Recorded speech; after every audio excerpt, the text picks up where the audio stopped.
Usapan natin ang tungkol sa bigas. Tayo po yung makikibalita tungkol sa procurement ng National Food Authority. Nasa linya po natin Dr. Larry Lacson, Administrator ng NFA. Administrator, magandang umaga po. Hello. Hello, magandang umaga po. Good morning. Opo, ano po ang balita sa ating pagbili po ng palay sa mga magsasaka, Administrator? Ang balita po namin, ang nakakarating po sa amin ay itataas para po. Totoo ba yun? Ay, itataas po ang alin po, yung presyo? Opo. Totoo ba yun? O stable lang tayo? Doon Okay. tayo sa dati. Okay, ganito po. No? Last week ay 18 pesos per kilo tayo sa fresh. 24 sa dry, clean and dry. No? But this week, umpisa nung Monday, itinaas natin yung sa Region 1, 2, and 3, which are the major palay producing regions natin. Tinaas natin yung 18 na fresh doon sa area na yon to 19. Alam naman natin, di ba, may mga nabalitaan daw tayo na mga magsasaka, medyo nadidepress. So, inuna natin yung Region 1, 2, and 3, kinalibrate natin. Tinaas natin ang piso, yung pagbili ng palay doon. Opo. Fresh. Ano yung isa pa? Yung dry Clean ba? and dry is Clean and dry. 24. 24? Tapos yung fresh, yung kakaani ay 19 pesos sa Region 1, 2, and 3. Opo. Bakit yung tatlo na lang na yun na Administrator? Ay, baka magtampo sa inyo yung mga taga Mindoro. Ha?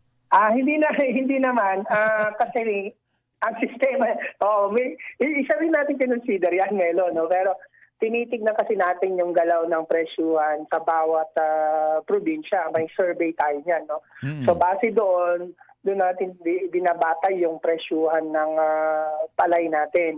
And at the same time, sasabihin ko ng totoo, minsan, hindi natin pwedeng itaas-taas talaga yung presyo ng todo-todo dahil makaka-create naman ng additional problem. Ano yun, no? Baka dagsain po kami lalo, wala na ho kami talagang paglagyan. Ayun. So, yun ang isang So, kanya kinakalibrate din natin, pero kung titignan po ninyo, kumpara sa presyo ng mga traders na meron ng 14, no? 15, may report ng 13, I don't know, sana hindi totoo. Opo. Pero from 15 kami, 18 at 19. So talagang inaalalayan natin ang magsasaka. Opo. Yun nga po eh. Teka, ba't nagkakaproblema pa kayo sa bodega? Samantalang, di ba, nakipag-usap na kayo? Nung huli tayo mag-usap, sabi nyo, mga 67, 70 na nga yata yung mga LGU nag-commit na kukuha ng bigas sa bodega ng NFA para mapaluwag puyat na makabili uli kayo sa mga magsasaka, Administrator? Oo nga, hindi lang 67 yun, mga 70 plus na nga nung tayo, no? Pero hanggang ngayon, medyo mabagal talaga, no? Ang tagal ng proseso. Pero susunod na rito yung nasa Region 9, Zamboanga, Sibugay, Norte, Sur, marami dyan. Lahat ng probinsya na yan, malapit na. Ang Cotabato Province, kakatapos lang kumuha ng 5,000 bags, no? Tapos sa Dasmariñas kumuha ng yung P29. So meron naman, kaya lang alam mo Melo, hindi as expected. Na ang isip natin noon, dadagsain tayo ng mga LGU dahil napakamura, maganda naman, hindi yung inaasahan. Naku, yun ang malungkot pala. No? Yun ang malungkot. Doon sa 67 nakakumpleto na ba silang kumuha po? Commitment pa lang po yun? Oho. Hindi po. Commitment lang po yun. Pero ang nakakuha mabibilang pa sa daliri ng ating kamay. Ibig sabihin, wala pa sa 10, Administrator? Wala pa ho. Wala pa ho. Nako, Diyos ko, ano ba yan? Medyo mabagal talaga. Nako, teka, pero yung sinasabi na doon sa Nueva Ecija na balita nga ng mga magsasaka doon na depress, ano? Yung bang 15 pesos makatarungan ba yun? Sa yung palagay, Administrator, din yun naman sakop yun dahil yun. Opo, personal hindi natin po sakop yun. Pero kung tatanungin niyo po ako sa aking pananaw bilang actually nagsasaka rin ako, hindi ko lang sinasabi. Meron tayong 1 hektarya sinasaka. Pero hindi tayo nagtanim ng palay ngayon. Yung 15 pesos po, sa totoo lang hindi po siya lugi. Pero hindi po kumita halos ang magsasaka dyan. Kasi ang gastos na po sa isang kilo ng palay, nasa sa 12 hanggang 14 pesos per kilo. Gastos lamang po yan. So kung 15 po yan, piso lamang po kada kilo ang kinita ng magsasaka. Yun po ang katotohanan yan sa aking sariling Opo. experience at pananaw. Opo. Pero siyempre hindi pa kasali sa hindi pa factored in administrator yung tagal ng paghihintay mo at saka yung pagod, Ay, oo. yung pagod, di ba? Totoo po yan, totoo po yan. Oho. Yun lang kasi ang pag nagkwenta ang magsasaka, hindi niya na sinasama yung pagod niya eh. Yung time niya, yung paghihintay niya, hindi eh. Pero kung tayo sa business sector, computed lahat yun, lugi po yun. So sa Makatwid, lugi sa pagod at saka sa panahon. Lugi sa pagod, Opo. sa paghihintay. Biruin niyo, kung piso lang kinita niya, 5 tons lang ang hinarvest niya, 5,000 sa loob ng 4 na buwan. Nako, Diyos ko po. Oo. Yun. Oho. Medyo masaklap nga yung kanya. Tayo naman, sa abot na makakaya natin, sa NFA, inaangat natin unti-unti. At kinakalibrate din naman natin sa kapasidad ng ating mga warehouses. Oho. Ay, yun na nga po, ang aming dalangin ay masolusyonan nyo yung problema nyo tungkol sa bodega. Kasi kung mas maluwag ang inyong mga bodega, mas marami kayong mabibiling bigas. Hindi palay, hindi 15 pesos kundi nasa 19 na pala yung presyo. 19, oo. Opo. Kaanin pa ho natin yan. Kakalibrate pa natin yan. Tinitingnan natin maigi ang sitwasyon sa mga bukirin. Yun talaga ang ating trabaho. I-calibrate natin yung presyo para at least makatulong tayo. Opo. Yung bang problema dati na ito madalas naming nakukuha na feedback sa mga magsasaka. Ina-anunsyo, hindi pa kayo yun hindi pa kayo administrator dyan. Ewan ko kung ganun pa rin ang sitwasyon.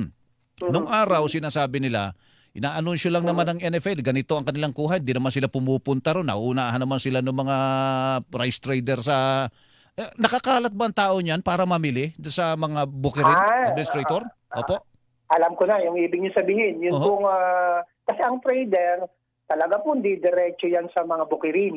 Kukuhanin nila. Okay? Si NFA ho, napaka-limited. Almost zero ang kakayahan sa ganyan. Kakaunti lamang po ang track natin. Ito po kasi ang ang root cause po niyan, yung pagpapasa ng batas, tapos sinabi, diretso tayong mamili sa magsasaka, wala naman hong binigay na pondong agad-agad para i-equip nila si NFA ng mga facilities at equipment para magawa po yon. Hindi po agad nag-invest sa truck, hindi po agad nag-invest sa dryer, hindi po agad nag-invest sa rice mill. Ngayon pa lamang po natin ginagawa itong panahon ko na ito, nakaraan na ngayon ka lang napapagtutukan ng pinsin. Dapat po ito pagkapasan ng RTL, may pondo agad-agad si NFA para nagawa ho yun. Sana ho wala tayong problemang ganito ngayon. Tama po. Ngayon ginagawa na po namin ang paraan. Magpupulong po kami ni Secretary Kiko. Sabi ko, Secretary Kiko, kailangan ko ng 600 trucks nationwide. Ganito ang atado niyan. Kailangan ko ng driver na ganito. Kailangan ko ng ganito.